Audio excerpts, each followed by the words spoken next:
পৃথিবীর আবাস ভূমিতে এমন কিছু আবাসস্থল রয়েছে, এমন কিছু জিনিস রয়েছে, এমন কিছু স্থান রয়েছে যে স্থানে আমাদের সবাইকে প্রবেশ করতে হবে, যে স্থানে, যেই জায়গায় আমাদের সবাইকে যেতে হবে, সেটি হলো কবর।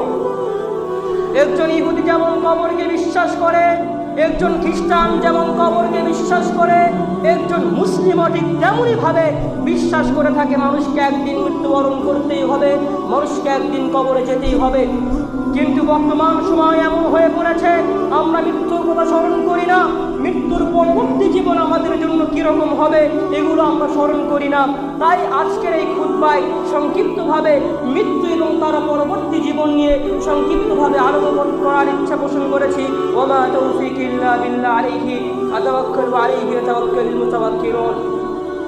সম্মানিত উপস্থিতি, মৃত্যুর স্বাদ সবাইকে গ্রহণ করতে হবে। মৃত্যু এমন একটি জিনিস যা সবাই বিশ্বাস করে, ইহুদি, খ্রিস্টান, নাসারা, বৌদ্ধ, হিন্দু থেকে শুরু করে নিয়ে পৃথিবীতে এমন কোনো ব্যক্তি নেই, হোক সে মুনাফিক, হোক সে মুসলিম, হোক সে মুমিন, তারা সবাই মৃত্যুকে একদম বিশ্বাস করে, মনোপ্রাণে বিশ্বাস করে এটাকে একদিন মৃত্যুবরণ করতেই হবে। আল্লাহ সুবহানাহু ওয়া তাআলা পবিত্র কোরআনে বলে দিয়েছেন, কুল্লু নাফসিন যায়িকাতুল মাউত সুম্মা ইলাইনা তুরজাউন। ওহে লোক সকল, তোমরা জেনে রাখো, যাদের অন্তরে রূহ রয়েছে, হোক সে পশু, হোক সে প্রাণী, হোক সে মানুষ, তাদের সবাইকে মৃত্যুর স্বাদ গ্রহণ করতে হবে এবং আমার নিকট প্রত্যাবর্তন করতেই হবে।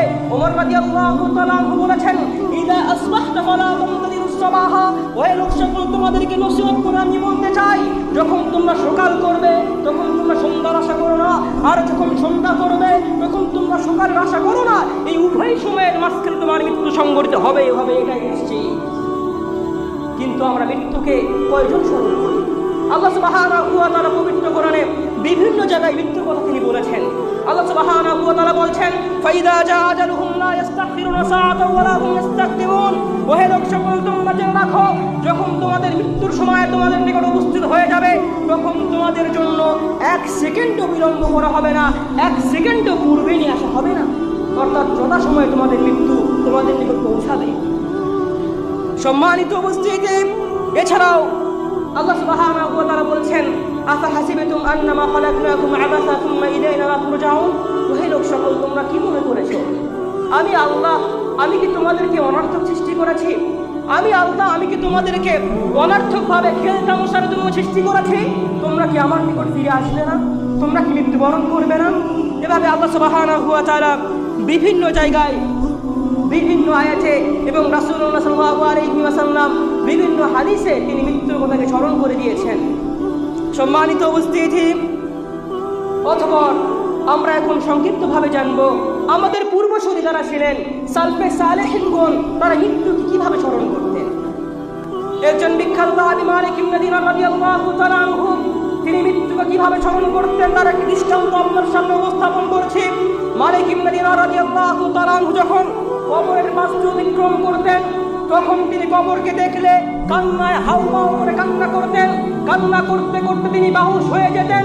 বেহুশ হওয়ার পূর্বে তিনি বলতেন, ওহে কবর, তুমি তো এমন একটি জায়গা, ওহে কবর, তুমি তো এমন একটি স্থান যেখানে আমাদের সবাইকে যেতে হবে, সেখান থেকে মুক্তি পাওয়ার মতো, সেখান থেকে রেহাই পাওয়ার মতো আমাদের কারো সুযোগ নাই। তিনি এগুলো বলতেন আর কান্নায় বেহুশ হয়ে পড়তেন। লোকজনরা তাকে বাড়িতে পৌঁছে দিত। এবার একজন বিখ্যাত সাহাবী, ইসলামের তৃতীয় খলিফা উসমান রাদিয়াল্লাহু তাআলা আনহু, রব্বুল আলামিন যাকে জান্নাতের গ্যারান্টি দিয়ে দিয়েছিলেন, দুনিয়াতে 10 জনকে আল্লাহ সুবহানাহু ওয়া তাআলা জান্নাতের সার্টিফিকেট দিয়েছিলেন, তার মধ্য থেকে উসমান রাদিয়াল্লাহু তাআলা আনহু অন্যতম। এই উসমান রাদিয়াল্লাহু তাআলা আনহু কবরকে কিরূপ ভয় করতেন, মৃত্যুকে কিরূপ ভয় করতেন, তার একটা দৃষ্টান্ত আপনার সামনে উপস্থাপন করছি। উসমান রাদিয়াল্লাহু তাআলা আনহু যখন কবরের পাশ দিয়ে অতিক্রম করতেন, তখন তিনার দাড়িদ্বয় মৃত্যুর কথা স্মরণ করে কবরকে দেখে তিনার দাড়িদ্বয় ভিজিয়ে টপ টপ করে নোনা জল ঝরে পড়ত। উসমান রাদিয়াল্লাহু তাআলা আনহু কবরকে এভাবে ভয় করতেন, অথচ তিনি ছিলেন জান্নাতি ব্যক্তি। দুনিয়াতে আল্লাহ সুবহানাহু ওয়া তাআলা তার জন্য জান্নাতের সার্টিফিকেট দিয়েছেন, তিনি কবরকে এভাবে ভয় করতেন, অথচ আমাদের অবস্থা কিরকম হয়ে দাঁড়িয়েছে। বিখ্যাত সাহাবী রাবি ইবনে হুসাইম রাদিয়াল্লাহু তাআলা আনহু কবরকে কিরকম ভয় করতেন জানেন? রাবি ইবনে হুসাইম রাদিয়াল্লাহু তাআলা আনহু তার বাড়িতে একটি কবর খনন করে রেখেছিল। যখনই দুনিয়ার মায়ায় পড়ে যেতেন, যখনই দুনিয়ায় খেল তামাশায় তিনি মগ্ন হয়ে পড়তেন, যখনই তিনি দুনিয়ায় ব্যস্ত হয়ে পড়তেন, আখিরাতকে ভুলে যেতেন, আখিরাত থেকে নিজেকে কাফের মনে করতেন, যখনই অন্তরের ভিতরে কুফরের কথা স্মরণ করতেন, যখনই জাহান্নামের কথা স্মরণ হতো, যখনই জান্নাতের কথা ভুলে যেতেন, তখন তিনি বাড়িতে খননকৃত কবরে যে শুয়ে পড়তেন। এভাবে রাবি ইবনে হুসাইম রাদিয়াল্লাহু তাআলা আনহু কবরকে স্মরণ করতেন, মৃত্যুকে স্মরণ করতেন। রাবি ইবনে হুসাইম রাদিয়াল্লাহু তাআলা আনহু কবরে শুয়ে পড়তেন, কবরে শুয়ে পড়ে আয়াতটা তেলাওয়াত করে বলতেন, হাত্তা ইযা জা আহাদুকুমুল মাউত ক্বালা রাব্বি ইরজিউনি লাআল্লি আমালু সালিহান ফীমা তারাকতু কাল্লা ইন্নাহা কালিমাতুন হুয়া কাইলুহা ওয়া মিন ওয়ারাইহিম বারযাখুন ইলা ইয়াউমিল কিয়ামাহ। কবরে তিনি শুয়ে পড়ে, বাড়িতে খননকৃত কবরে তিনি শুয়ে পড়ে আল্লাহ সুবহানাহু ওয়া তাআলার সেই কঠিন আয়াত তিনি তেলাওয়াত করতেন। আয়াতটি হলো, যখন মানুষের নিকট মৃত্যু চলে আসে, যখন মানুষের নিকটে মালাকুল মাউত চলে আসে, তার রূহটা বের করে ফেলে, তখন সে বলে, হে রব, আপনি আমাকে সামান্যটুকু সময় দিন, যাতে করে আমি দুনিয়াতে ফিরে যেয়ে ভালো আমলগুলো করতে পারি। রব্বুল আলামিন তখন জবাবে বলবেন, কাল্লা, কখনোই নয়, হে ব্যক্তি, তোমাকে কখনোই সময় দেওয়া হবে না, তোমাকে কখনোই সময় দেওয়া হবে না, তুমি এতটুকু বলেছো, এতটুকুই, তোমাকে আর কখনোই সময় দেওয়া হবে না। এভাবে একজন ব্যক্তি দুনিয়া থেকে চলে যাবে, দুনিয়ার মায়া ত্যাগ করে চলে যাবে, তাকে কখনোই সময় দেওয়া হবে না। এভাবে রাবি ইবনে হুসাইম রাদিয়াল্লাহু তাআলা আনহু মৃত্যুকে স্মরণ করতেন। এবার কবরের ভয়াবহতা সম্বন্ধে কয়েকটি কথা বলতে চাই। সেখানে 1 নম্বর বিশ্বনবী বলছেন, যদি তোমরা কবরের শাস্তি দেখতে পেতে, কবরের শাস্তি এতই ভয়াবহ, এতই মারাত্মক লেভেলের, যদি তোমরা কবরের শাস্তি দেখতে পাতে, তাহলে তোমরা হাসতে কম, কান্না করতে বেশি, বাড়ি ঘর ছেড়ে দিয়ে, স্ত্রী সন্তানকে ছেড়ে দিয়ে, দুনিয়ার মায়া মমতাকে ছেড়ে দিয়ে, বন জঙ্গলে চলে গিয়ে সন্ন্যাসী জীবন যাপন করতে, যদি তোমরা কবরের শাস্তি দেখতে পেতে, তাহলে কবরের শাস্তি কতই ভয়াবহ, কতই কঠিন।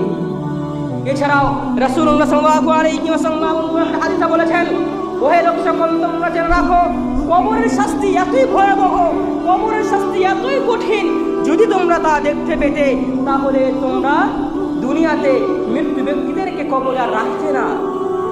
কবর এতটাই ভয়াবহ, কবরের শাস্তি এতটাই ভয়াবহ, এতটাই মারাত্মক, যদি তোমরা এটা উপলব্ধি করতে পারতে, যদি তোমরা এটা স্মরণ করতে পারতে, নিজের চিন্তায় ভাবনায় যদি কবরের আযাবটা একবার দেখতে পারতে, তাহলে তোমরা কখনোই একজন মৃত্যু ব্যক্তিকে কবরে ভুল করেও রাখতে না। এছাড়াও রাসূলুল্লাহ সাল্লাল্লাহু আলাইহি ওয়াসাল্লাম বলেছেন, তোমরা যদি মৃত্যুর চিৎকার শুনতে পেতে, তোমরা যদি মৃত্যু ব্যক্তির চিৎকার কবরে থাকা অবস্থায় শুনতে পেতে, তাহলে তোমরা বেহুশ হয়ে পড়তে। মানুষ জাতি বেহুশ হয়ে পড়তো, জিন জাতি বেহুশ হয়ে পড়তো। যদি আমরা কবরের চিৎকার, কবরের একজন পাপী ব্যক্তির চিৎকার, আহাজারি, আর্তনাদ যদি আমরা শুনতে পেতাম, তাহলে আমরা বেহুশ হয়ে পড়তাম, আমরা অজ্ঞান হয়ে পড়তাম। একজন মানুষ এবং জিন ছাড়া, জিন এবং মানুষ ছাড়া অন্য অন্য সমস্ত প্রাণী মৃত্যু ব্যক্তির চিৎকারের আওয়াজ শোনে, কিন্তু আমরা মানুষ জাতি এবং জিন জাতি মৃত্যু ব্যক্তির চিৎকারের আওয়াজ শুনতে পারি না। এবার একজন শিক্ষক তার ছাত্রকে জিজ্ঞাসা করে বলছে, ওহে ছাত্র, তুমি আমার নিকট কয় বছর পড়ালেখা করলাম? ছাত্র বলছে, ওই শিক্ষক, আমি আপনার নিকটে 33 বছর পড়ালেখা করলাম। ছাত্র বলছে, শিক্ষক, আমি আপনার নিকটে 33 বছর পড়ালেখা করেছি। এবার শিক্ষক বলছেন, এই 33 বছর বয়সে, 33 বছরে আমার নিকট থেকে শিক্ষা অর্জন করলাম। ছাত্র বলছেন, বেশি কিছু শিক্ষা অর্জন করতে পারি নাই, মাত্র কয়েকটা শিক্ষা অর্জন করেছি, আর কিছু শিক্ষা অর্জন করতে পারি নাই।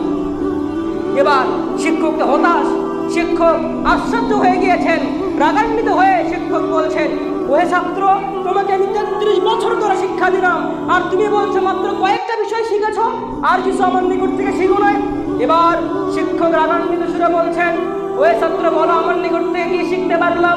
তখন ছাত্র বলতেছে, ওহে আমার শিক্ষক, আমি দুনিয়ার দিকে তাকালাম, আমি দুনিয়ার দিকে তাকিয়ে দেখলাম, দুনিয়াতে প্রত্যেক জনের একজন প্রিয়জন রয়েছে, তার আত্মীয় স্বজন রয়েছে, দুনিয়াতে তার ভালোবাসার লোক রয়েছে, কিন্তু এই মানুষ যখন দুনিয়ার মায়া, দুনিয়ার ভালোবাসা, প্রিয়তমকে ছেড়ে যখন অন্ধকার কবরে চলে যায়, তখন তার সঙ্গে কেউ কবরে যায় না।